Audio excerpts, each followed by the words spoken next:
Hello everybody and welcome back to the channel. For today's video, I wanted to talk to you today about what it's like when the super empath meets the narcissist. So this is a woke super empath, so let's jump in.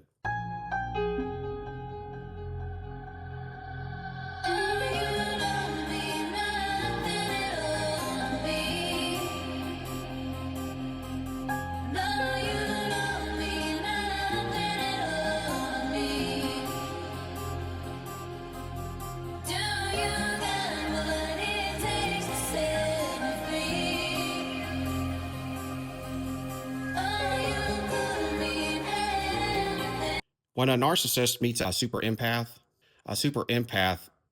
is an awoke empath. They're they're aware of narcissism. They may not study it or haven't studied it like we have, because we have all been through the ringer on these channels, but some of them have. And chances are that's probably how you would label yourself now. You're somebody who can love a lot and give your all or your double all until you're just about not breathing again. But what the super empath has realized, you have to have boundaries. You have to love yourself. You have to be assertive, and you have to be keen to what a narcissist red flags are and how they're going to come at you, that they're never going to change. And they come in a pack of wolves. They run on cycles. So it's going to be love bomb, devalue, discard, hoover, and they're going to stalk you. And when they end it with you, when they detach with you, they're going to be out to destroy you. They want to flip energy with you and project on you and knock you down. The whole reason the super empath knows, the whole reason the narcissist does this, because they cannot generate their own fuel. They can't generate positive fuel because they do not have the 9 fruits of the spirit, and they do not have a true self. They do not have intuition, inside voice, creativity, or common sense, generally speaking. But of course, it is a spectrum. So there is going to be differences, and somebody who's maybe a lesser narcissist may have the ability to have some of those features in minute details. But generally, they don't feel love, and that's the whole big thing. Or they're very, very, very, very lacking in it. It's really hard to say, because I think narcissism, when they say lack of empathy, I think they're just faking it. So I would suggest, and this is all for entertainment purposes only, but my suggestion is they don't love, none of them. But you will find a borderline will love a little, and they're the bottom level, right below narcissism. You're going to find the borderline. Although some people believe they're in some cases worse than narcissists. So it's hard to say. I was with a borderline for almost 10 years, and it was hell on earth every day. This is what the super empath knows, or they will have woken up to it during their last relationship, in the midst of it. And they will start to understand some of these tactics. But it's more or less like you want to know what makes them tick and why. Because the thing with the narcissist is you can see the way they react to things or operate. But if you don't know the pathology behind it, you will think they mean well, and they're just naive in what they're doing. Like they don't know any better, or they don't have social cues. But when you know the pathology of narcissism, they're always out to destroy. They don't care about you. Greed, envy, power, control. They're jealous, and they love to destroy. That's what they love to do to their sources of supply. When you know that's their thinking, it's easier for you to know you have to get away from them, and it's easier for you to understand they don't care about you at all. They're cold.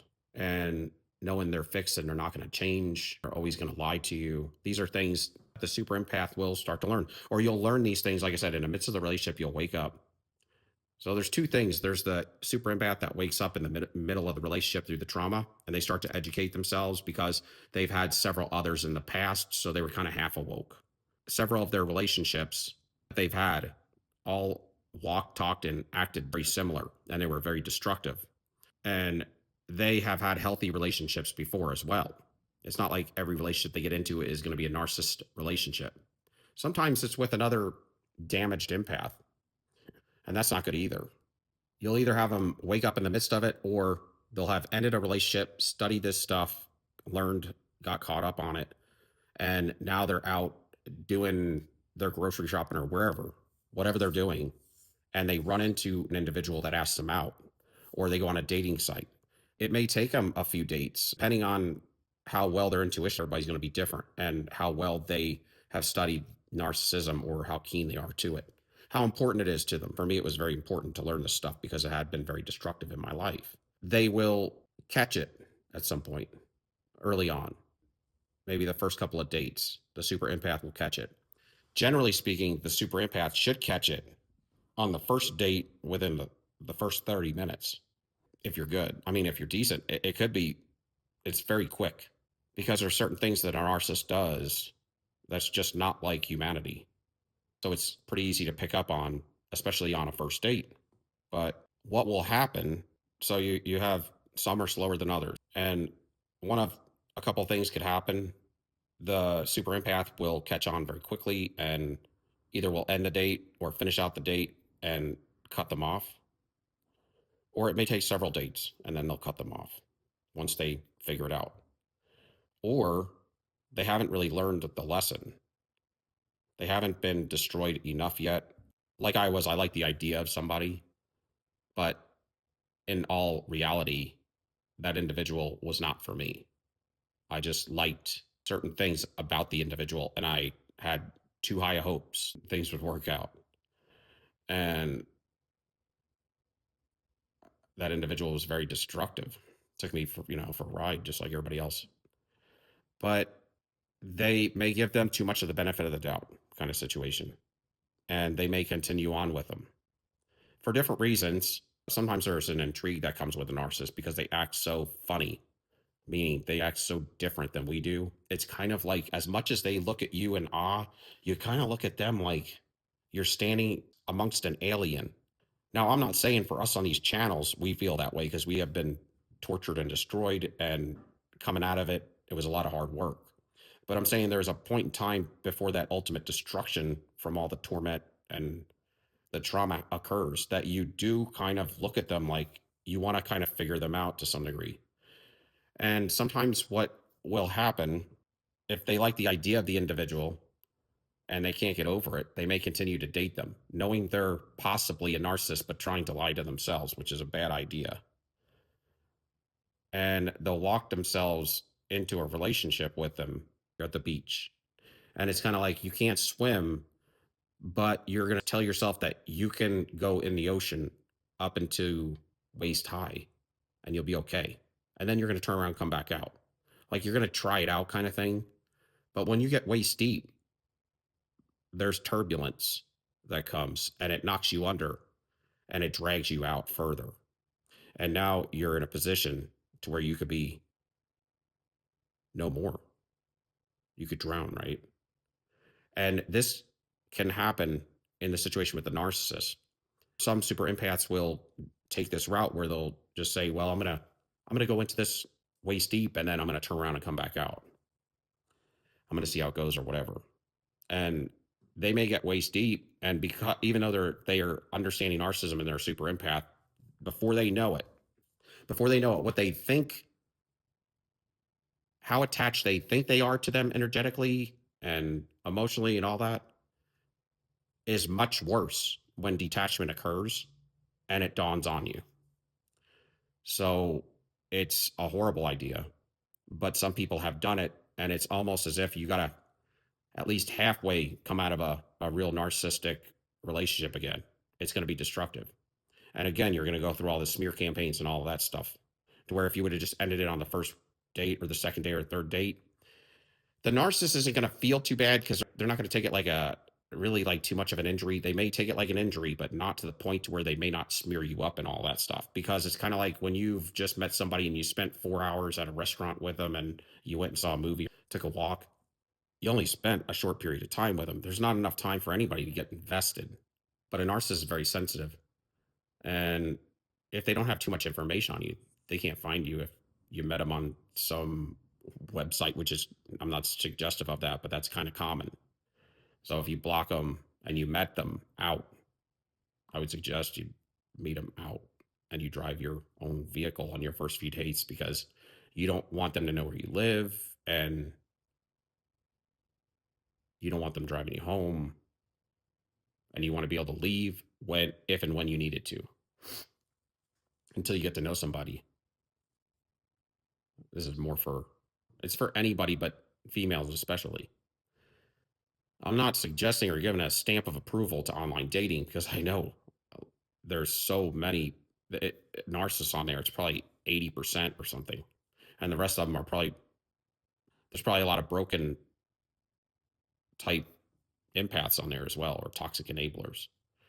I'm not saying they're all that way, but there's two individuals that can meet, but it's not, I don't think it's very common. A lot of people talk about that. It's what they call the narcissist playground, place where they can be promiscuous. And that's how a lot of them take it. Because if you go on some of those sites, because I've been on them before, and it's like if you go on 1 year and you look 2 more years later, so 3 whole years, you're going to find some of the same people still on there for those pay sites and stuff. So it's like they're always looking for the next option, or the grass is always greener somewhere else, or they just want to date forever. And that's up to them. But it doesn't look good when you're looking for something more traditional, I guess was what you'd call it now, where you want to spend your life with somebody, build a life with somebody. But the other option is the super empath has done this a lot, where they'll meet a narcissist and they'll know they're a narcissist. It may take them a couple of dates. What they will do, they will want to learn more. They'll want to learn more about them, how they work and how they operate in real time. Now, this is dangerous, but people do it. And some super empaths would do it to kind of get revenge on a narcissist.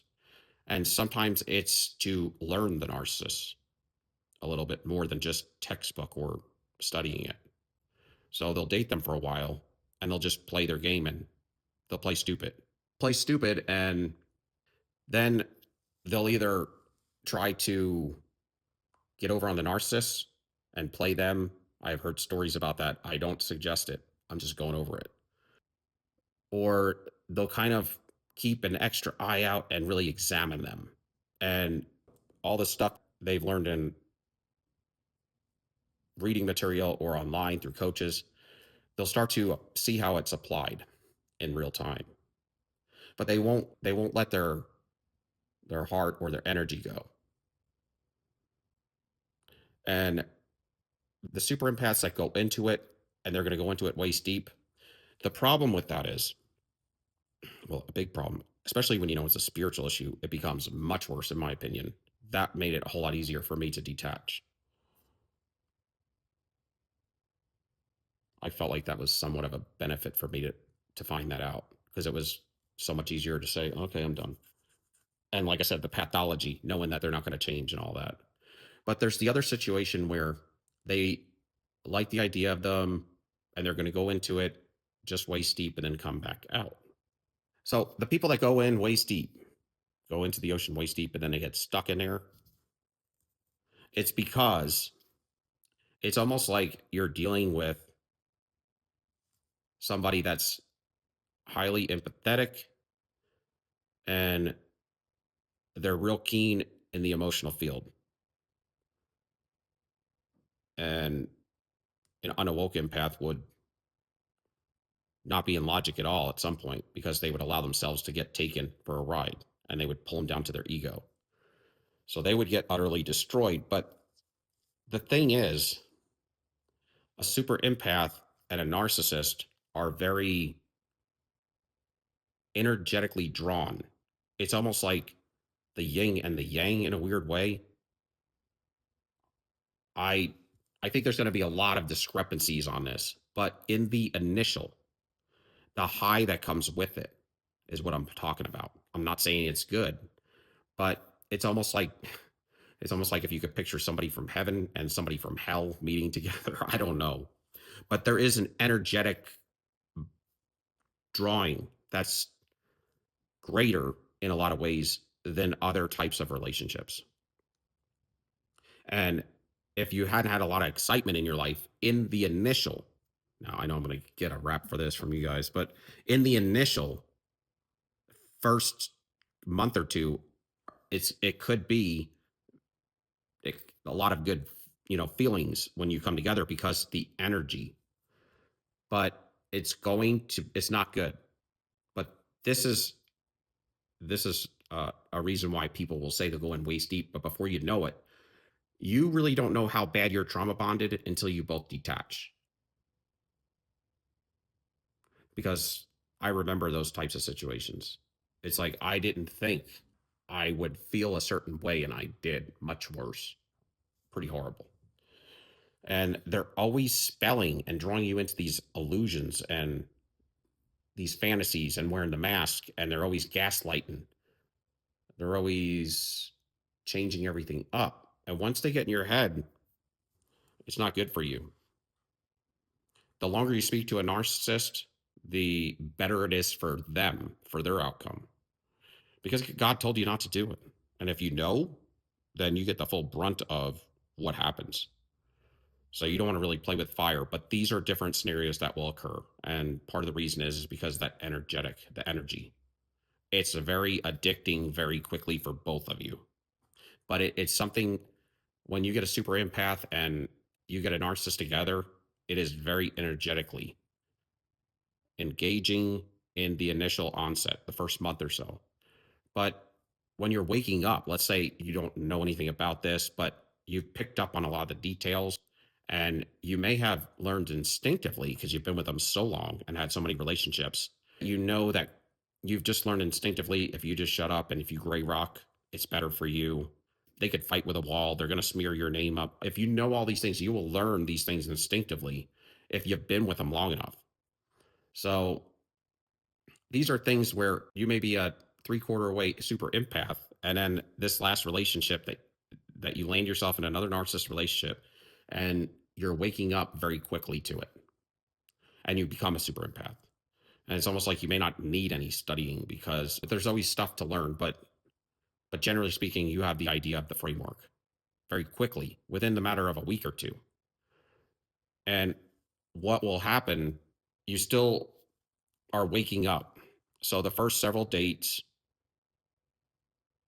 you'll catch a lot of red flags. Your intuition will start coming on board, maybe because you're getting these hints of they don't want to tell you a whole lot. They want to control the narrative by letting you speak first, and then they're going to finish it. They're going to finish the conversation each go around. That way, they can control the narrative. They're going to tell you very little and very little about their history because in all reality, we both kind of love bomb and we both kind of data mine to some degree because you want to get to know somebody. So you want to know their background and certain things like that. So you can kind of get a framework of where they come from. So I think those two things are kind of, but the narcissists, they're kind of blown out of proportion a little bit because you're both infatuated in the very beginning. That's just how it works. You can't love somebody yet, so you're going to be infatuated. It's exciting. But as that super empath wakes up over the next few weeks, they're going to start catching on to these things real quick. They didn't tell you where they were, or they made something up, and they always got a story of where they were, but they ain't with you half the time. And they always show up at weird times, unannounced, just oddball stuff. And the way that they respond to things because they tell lies, there's a lot of weird glitches in it. And because they don't feel empathy, they they have these weird quirks. It's almost they're robotic.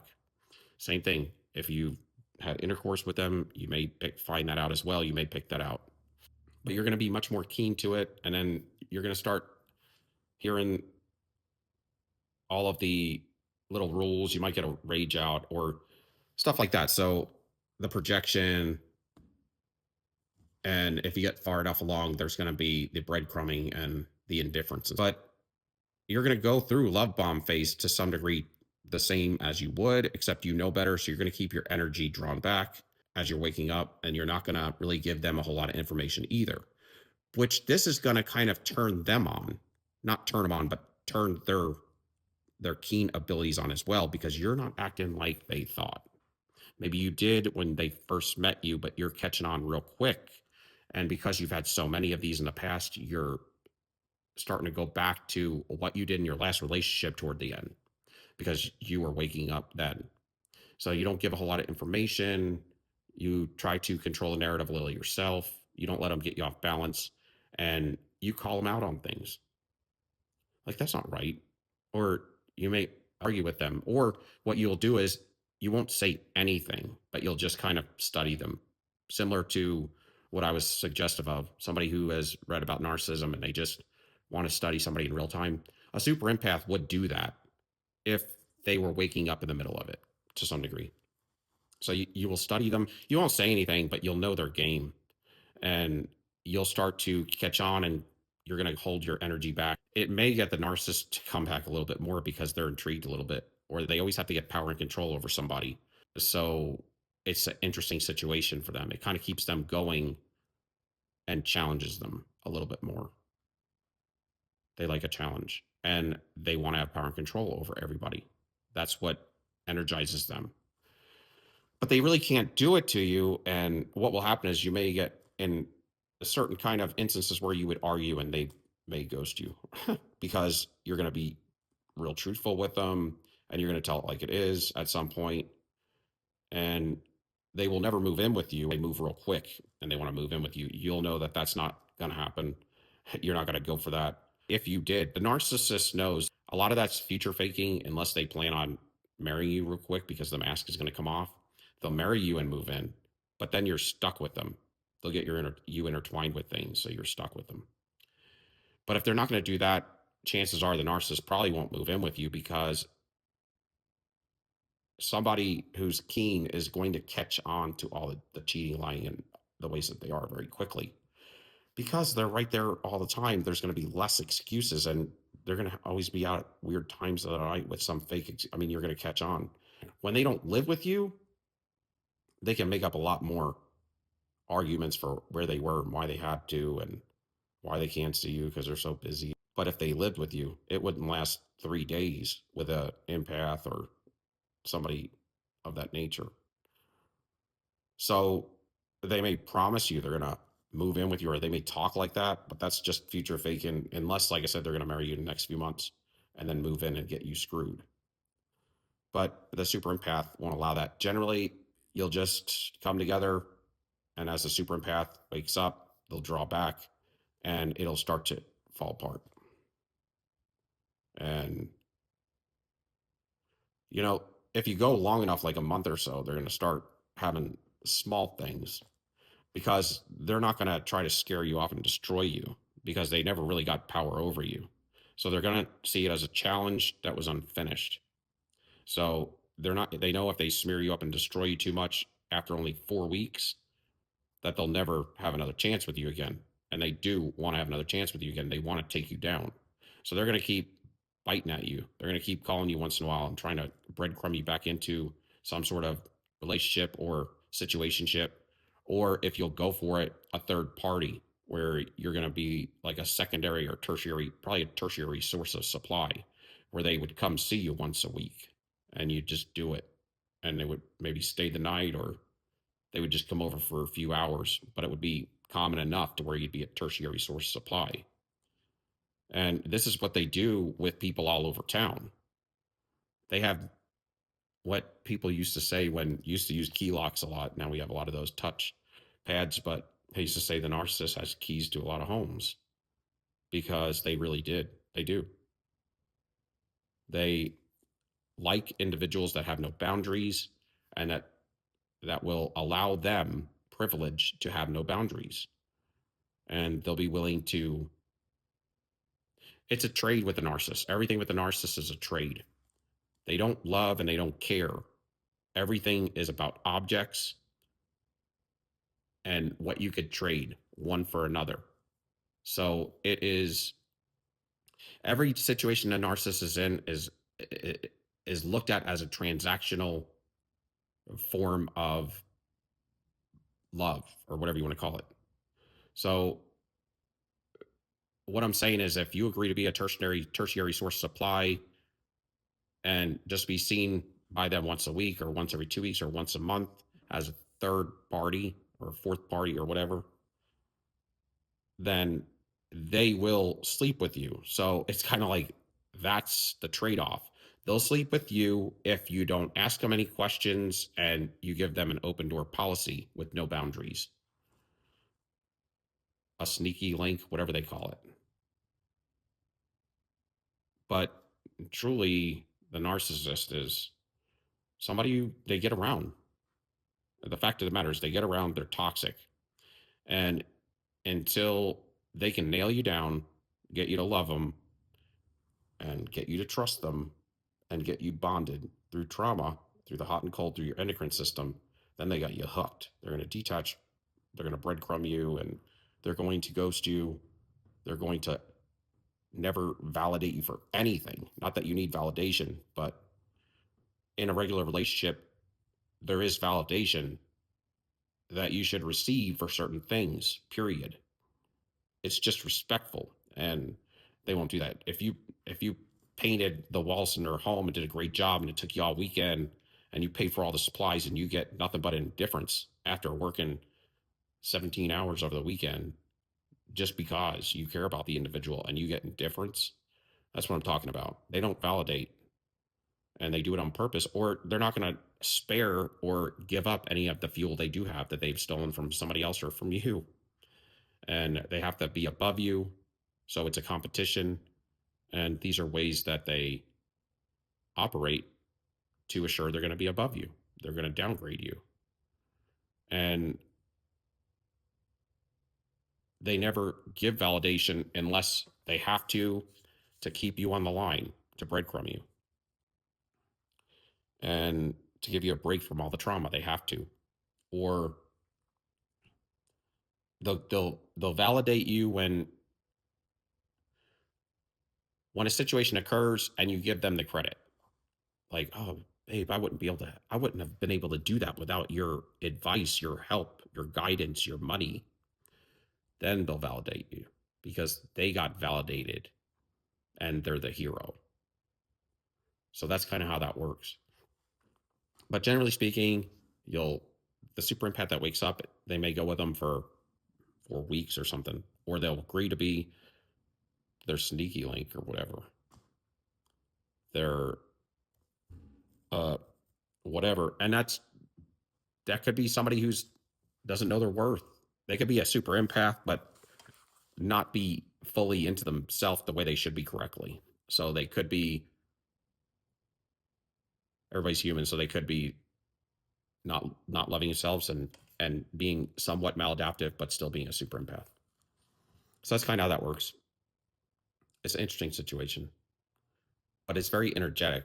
And once you get involved with that energy, it's hard for both of you to break it. You don't want to get involved in that type of energy. And so that's how it works. You'll break up or whatever, and you'll go your separate ways. But the longer you're with them, the more you're going to be connecting with them off and on because of how high and how energetically connected it feels. It is an energy that is very, very addicting. They even say it's more addicting than some of the worst substances that are addicting. I'm not going to name them online, but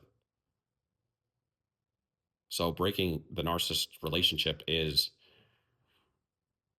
breaking a curse on your own life. And depending on how you value yourself and your worth for your future and your right now and for the people around you, it's hard. Like I said, when you break up with a narcissist, a lot of times you don't want to because you want another hit of that. You have to force yourself to because you know it's the right thing to do because you know they're going to destroy you and they're not good for you. They're not going to help you in a spiritual sense, emotional sense, psychological sense, a financial, anything. But yeah, that's why you never, what do they say? Once you know, you go. Isn't that what HD Tutor would say or something? It's true because the longer you're with them, the worse it is for you and the more addicting it becomes. And then if you get, God forbid, caught up in the rumination or something, or you have a child with them or something like that. But that's how it works, y'all. Give me a like. Love y'all. Till next time. So Jeff, peace. We out.